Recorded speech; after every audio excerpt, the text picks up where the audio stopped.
मित्रांनो, तुमचं पुन्हा एकदा GB स्टोरी टेलर या यूट्यूब चॅनलवर स्वागत आहे. आजच्या आपल्या गोष्टीचं नाव आहे शापित भेट. लेखक शिवांकर. पण गोष्ट सुरू करण्याआधी जर कोणी या चॅनलवर पहिल्यांदाच आलेले असाल तर त्यांनी या चॅनलला सबस्क्राईब करायला विसरू नका. चला तर मग अजिबात वेळ न घालवता गोष्टीला सुरुवात करूया.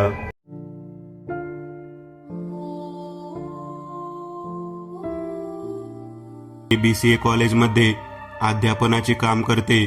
मला शिकवण्याचे अध्यापनाचे काम फार आवडते.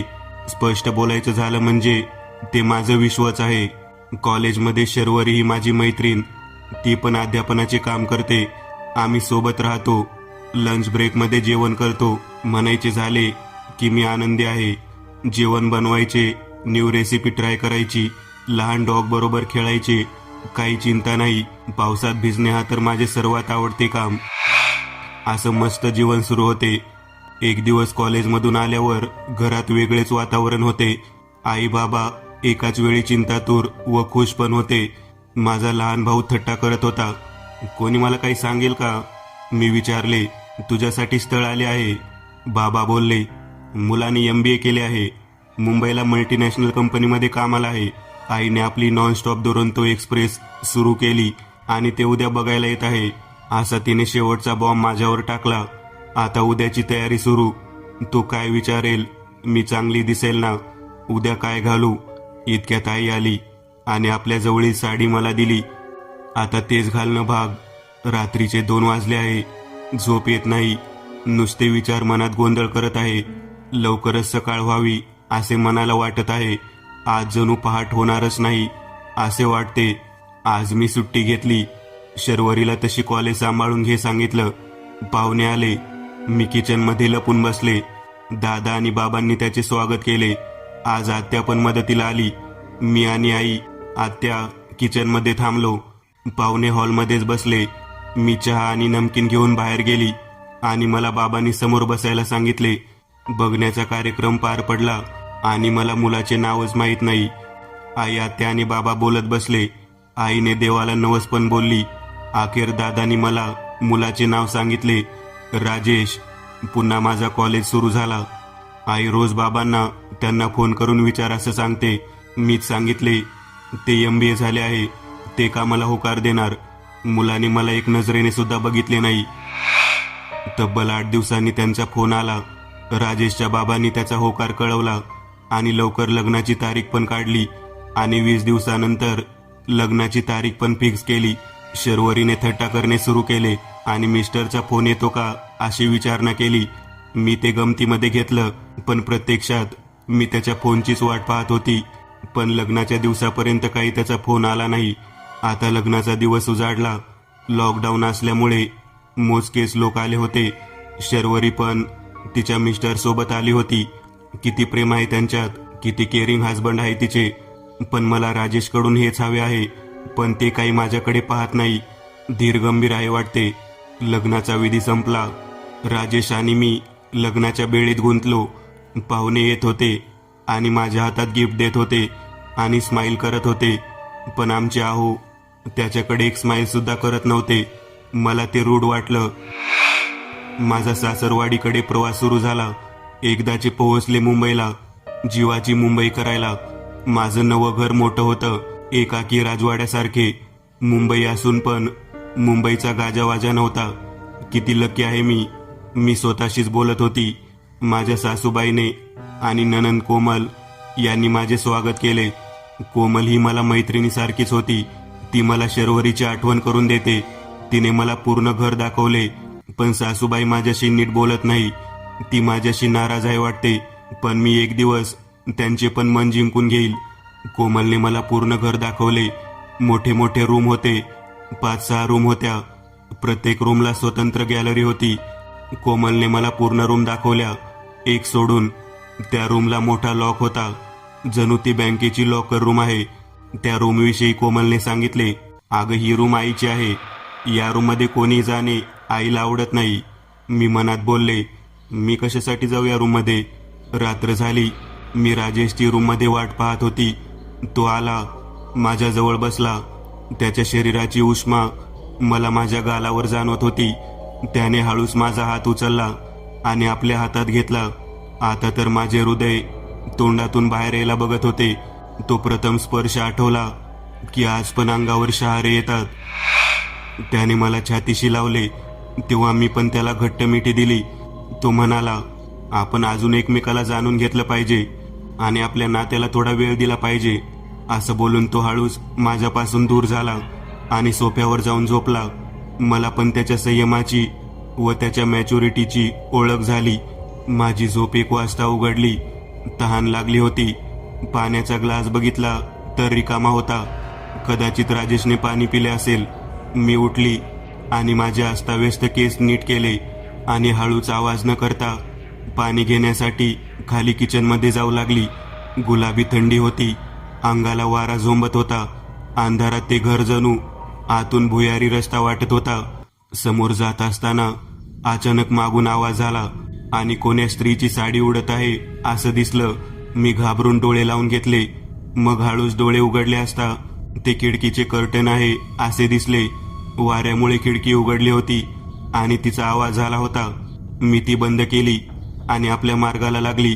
रात्रीची स्मशान शांतता होती. अचानक मंत्रांचा आवाज ऐकू आला.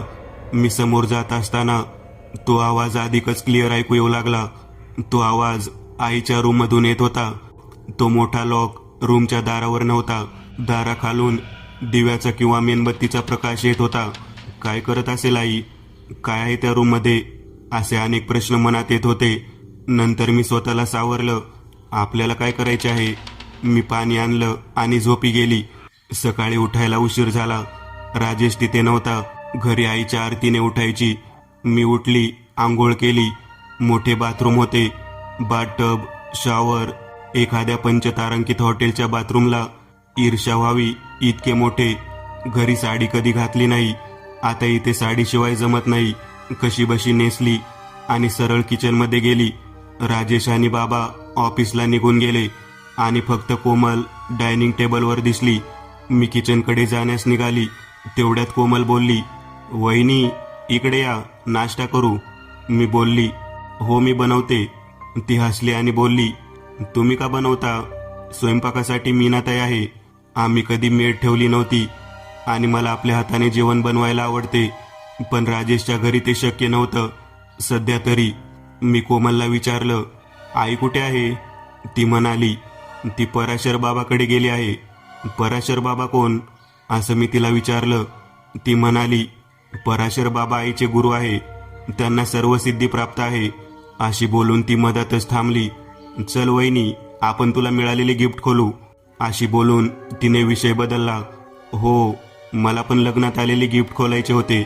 आम्ही बेडरूममध्ये गेलो आणि तिने ते गिफ्ट खोलायला सुरुवात केली. बॉक्स तोडून फाडून फक्त ते गिफ्ट बाहेर काढायचे एवढं ती करत होती. तिच्या तोंडावर ते गिफ्ट बॉक्समधून काढल्यावर एक वेगळेच राक्षसी आनंद दिसत होते. वहिनी, हे बॉक्स तुम्ही खोला, असं ती बोलली. आता मी तो बॉक्स हातात घेतला आणि हळूवार खोलला. त्यात एक बाहुली होती. सुंदर डोळे होते तिचे, जणू लहान बाळच. पण त्या बाहुलीची एक बाजू किंचितशी जळालेली होती. असं गिफ्ट कोण देते? जळालेली बाहुली. मी बोलली, किती छान आहे वहिनी डॉल. असं म्हणून कोमलने ती बाहुली उचलली आणि माझ्या शोकेसमध्ये ठेवून दिली. शोकेसमध्ये तिची जळालेली बाजू पण दिसत नव्हती. इतक्यात कोमलचा फोन आला. काही वेळ बोलून ती म्हणाली, संजीवनीचा फोन होता. मी बोलली, कोण संजीवनी? अगं माझी कॉलेज फ्रेंड. ती संतापाने म्हणाली, कॉलेजचा टाइम झाला ना. असे बोलून ती निघून गेली. सायंकाळ झाली. मी गार्डनमधल्या झोक्यावर बसली होती. इतक्या मोठ्या घरात मला एकटीला हुरहुरते आणि खरं बोलायचं झालं म्हणजे मला इथे काही विचित्र वाटते. अंगावर शहारे येतात. अचानक थंडी वाजते. काहीतरी कुजल्यासारखा वास येतो. तेवढ्यात आईचा फोन आला. तिच्याशी मनसोक्त गप्पा मारत होती. अचानक फोनमधून आईच्या जागी मला कोणी दुसरी, मला मुक्ती पाहिजे अशी बोलली. कदाचित क्रॉस कनेक्शन झाला असेल असा मी विचारच करत होते. तेवढ्यात राजेश आणि बाबा कारमधून घरी आले. त्यांच्या मागे कोमल सुद्धा आली. कोमल सोबत एक मुलगी पण होती. मॉडर्न टाईपची. जीन्स टॉपमध्ये जणू ती हवाई सुंदरीच दिसत होती. कोमल जवळ आली आणि बोलली, वहिनी, ही माझी बालमैत्रीण संजीवनी. नंतर आम्ही तिघी आत गेलो. मीनाताईने कॉफी बनवली होती. बाबा आणि राजेश कॉफी पित होते. संजीवनीला बघून बाबाचा चेहराच बदलला. एक्सक्यूज म्हणून ते उठले. संजीवनी पण त्याच्या मागे गेली. बाहेर जाऊन दोघेजण बोलत होते. बाबा तिच्या समोर हात जोडत होते आणि जाण्यास सांगत होते. शेवटी ती निघून गेली. बाबा आत आले. त्याचे डोळे रागाने लालबुंद होते. कोमलकडे रागाने बघून ते आपल्या रूमकडे निघून गेले. रात्री जेवणाच्या वेळेपर्यंत आई काही घरी आली नाही. राजेश आणि मी झोपायला रूममध्ये गेल्यावर तिच्या कारचा आवाज आला. आज मी अगोदरच जार भरून पाणी सोबत आणलं. या घरात दिवसा फिरायला मला भीती वाटते. रात्री किचनपर्यंत जाणे म्हणजे, म्हणून आज पाण्याची पूर्ण व्यवस्था केली होती. राजेश काल सारखे सोफ्यावर झोपी गेला. वेगळाच आहे तो, काही बोलत नाही. आपण भले, आपले काम भले, असा विचार करत मी पण झोपली. 1 वाजता रूम बाहेर घुंगराच्या आवाजाने माझी झोप उडाली. आता माझी भीती अनावर झाली. सोबत दुर्गंधी पण येत होती. आता मी राजेशला उठवलं. तो उठला. मी त्याला तो आवाज ऐकायला सांगितलं. घुंगरांचा आवाज स्पष्ट येत होता. तो बेडरूमचं दार खोलायला गेला. मी त्याच्या मागे उभी होती. हळूच त्याने दार उघडले. समोर बघितलं तर अंधारात 2 डोळे चमकले. मी ओरडले आणि खाली बसले. बाबा आणि कोमल आमच्या रूमकडे धावत आले. मीनाताई पण आली. राजेशने मला पकडले आणि मला डोळे उघडायला सांगितले. मी घट्ट डोळे लावून होते, पण त्याने जोराने डोळे उघड असे सांगितले. मी हळूच डोळे उघडले. बघते तर काय, बाबाच्या हातात एक मांजर होते. बाबा म्हणाले, हे मीनाताईचं मांजर आहे. मीनाताई आपल्या बंगल्यातच राहते. ते मांजर चुकून तुमच्या बेडरूमकडे आले. सगळे हसले आणि निघून गेले. राजेशने दार लावलं आणि म्हणाला, अगं तो घुंगरांचा आवाज नव्हता, त्या मांजरीच्या गळ्यातील घंटीचा आवाज होता. पण मला घंटी आणि घुंगरांच्या आवाजातील फरक समजतो. मी बोलली. तो हसला आणि झोपी गेला. मला काही झोप येत नव्हती. मी पाणी घेण्यास उठली. बघते तर काय, पाण्याचा जार रिकामा. आता ही पाणी कोणी पिले? कदाचित राजेशने पिले असावे, असा मी विचारच करत होती. तेव्हा मला खिडकीतून एक व्हाईट साडीमध्ये गार्डनमध्ये बसलेली स्त्री दिसली. तिने साडीने तोंड पण झाकले होते आणि ती फाउंटेनमध्ये भिजत होती. थोड्याच वेळात धुके दाटले आणि ती नाहीशी झाली. आता माझ्या पोटात भीतीने गोळा उठला. मी चादर तोंडावर घेऊन झोपली. मला भीती वाटत होती आणि हे रहस्य काय आहे, हे माझ्यासोबत का होत आहे, हे प्रश्न देखील पडत होते. मी रात्रभर झोपली नाही, म्हणजे मला झोपच आली नाही. सकाळ झाली. राजेश उठला. तो आज ऑफिसमध्ये गेला नाही. तो बोलला, तयार हो, आज आपल्याकडे सत्यनारायणाची पूजा आहे. पूजा असे अचानक? मी विचारले.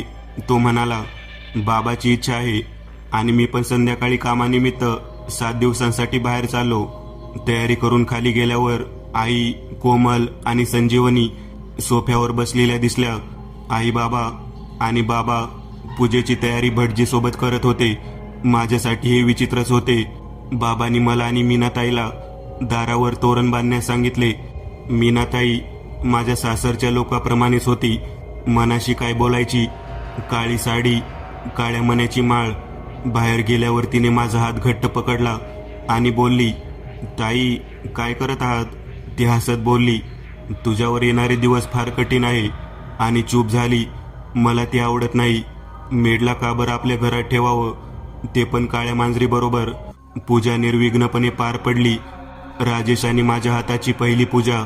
लोक प्रसाद घेऊन निघून गेले. आता मला रात्रीची चिंता. मी एकटी कशी राहू? राजेशला माझी काही पर्वा नाही. तो निघून गेला. मी पहिले सर्व खिडकी लावून घेतल्यात. त्यांना न्यूजपेपर चिपकवले. आता बाहेरचं काही दिसत नाही. पाण्याचा जार पण भरून आणला. राजेश नसल्यामुळे आज पाणी पण संपणार नाही. आणि स्वतःच्या सुरक्षेसाठी किचनमधून चाकू पण आणला. आई आपल्या बेडरूममध्ये झोपणे सोडून तिच्या त्या हायली सेक्युअर रूममध्ये जोरजोरात काहीतरी उच्चारत होती. मी आज बेडरूमचे लाईट सुरू ठेवून बेडवरती झोपली. झोप येत नव्हती. बाथरूममध्ये शॉवर सुरू असण्याचा आवाज येत होता. मी गेली आणि शॉवर बंद केला. मॅगझिन घेऊन वाचत बसली. आता वॉश बेसिनमधून एक एक थेंब पाणी गळणे सुरू झालं. असा आवाज येत होता. मी उठली आणि वॉश बेसिनमधल्या नळाला टेपने बंद करून टाकले. आता मी कानाला हेडफोन लावले आणि फुल व्हॉल्यूम करून अंगावर घेऊन झोपले. झोप कधी लागली मला समजले नाही. अचानक मध्यरात्री मला परत तो कुजलेला वास येऊ लागला आणि मी उठून बसली. लाईट बंद झाला होता. मी मोबाईल फ्लॅशलाईट ऑन केला. लाईटचा बटन ऑन होता. कदाचित इलेक्ट्रिसिटी गेली असेल असे मी स्वतःशी बोलली. तहान लागली होती. पाण्याचा जार बघितला तर माझ्या पायाखालची जमीन सरकली. आज पण तो रिकामा. आज राजेश पण नाही. मी अंगावर चादर घेऊन बसली. लाईट नाही, पाणी नाही, सोबत कोणी नाही. आता मला माझ्या घरची आठवण येत होती. 2-3 तास झाल्यावर तहान अनावर झाली. हातात जार आणि फ्लॅशलाईट घेऊन मी अखेर किचनकडे निघाली. आईच्या रूममधून आज पण विचित्र आवाज येत होते. मी लगबगीने किचनमध्ये गेली. किचनमध्ये मला एक आकृती दिसली. तिची पाठ मला दिसत होती. जवळ गेल्यावरती मीनाताई आहे हे समजल्यावर माझ्या जीवात जीव आला. मी तिला आवाज देणार इतक्यात माझ्या खांद्यावर कोणी हात ठेवला. मी दचकली. मागे वळून पाहिले तर कोमल होती. ती म्हणाली, तिकडे कोण आहे? मी म्हटलं, अगं मीनाताई आहे. आणि मीनाताईकडे बघितलं तर तिथं कोणी नव्हतं. आणि आता कोमलकडे मागे बघितलं तर ती पण गायब. मी हातातलं जार फेकून दिले आणि आपल्या रूमकडे धावत सुटले. एकतर या घरात भूत आहे, नाहीतर मी पागल होत आहे. रूममध्ये जाऊन मी बेडच्या एका कोपऱ्यात बसली आणि लवकर सकाळ होण्याची देवाला प्रार्थना करत होती. इतक्यात असहनीय वास परत येऊ लागला. एकाएकी रडण्याचा आवाज बाथरूममधून येऊ लागला. शॉवर पण सुरू झाला. आता मी माझ्या भयाला सामोरे जायचे ठरवले. हातात चाकू घेऊन फ्लॅशलाईट ऑन करून मी हळूच बाथरूमचे दार उघडले. आवाज बाथटबकडून येत होता. बाथटबचा कर्टन ओढून होता. फ्लॅशलाईटने बघितल्यावर कोणीतरी कर्टन मागे दिसत होते. रडण्याचा पण आवाज येत होता. मी हळूच कर्टन बाजूला केले. इतक्यात अचानक लाईट आली. मी बाजूला घाबरून पडले. लाईट आल्यावर सर्व चित्र क्लिअर झाले. बाथटब रिकामे होते. तिथे कोणी नव्हते. मी स्वतःला सावरले. उठून वॉश बेसिनमध्ये फेस धुतले आणि आपले मनच आपल्याला घाबरवत आहे असे सांगितले. फेसवॉश करून आरशाकडे पाहिले असता मला ती दिसली. ती माझ्या मागेच उभी होती. जळालेले केस, जळालेला चेहरा, अंगावरती व्हाईट साडी होती. तो वास पण तिच्या शरीरातून येत होता आणि ती जोरामध्ये रडली. आणि याच्यानंतर मला काहीच आठवत नाही. मित्रांनो, आज पुरतं एवढंच. तुम्हाला जर काही गोष्ट आवडली असेल तर नक्की लाईक करा. तुमच्यापैकी बरेचसे जण व्हिडिओ लाईक न करताच पळून जातात. पण हा जर व्हिडिओ तुम्ही लाईक केला तर मला जरा बरं वाटेल आणि असेच भारी भारी व्हिडिओ बनवायची माझ्यात एनर्जी येईल. त्यामुळे नक्की लाईक करा. आणि अजूनही कोणी या चॅनलला सबस्क्राईब केलेलं नसाल तर लगेच सबस्क्राईब करून टाका. आणि बाजूची घंटी ती मात्र दाबायला विसरू नका. देवाची घंटी आहे ती. चला तर मग पुन्हा भेटूया अशीच एक आगळी वेगळी गोष्ट घेऊन पुढच्या भागात.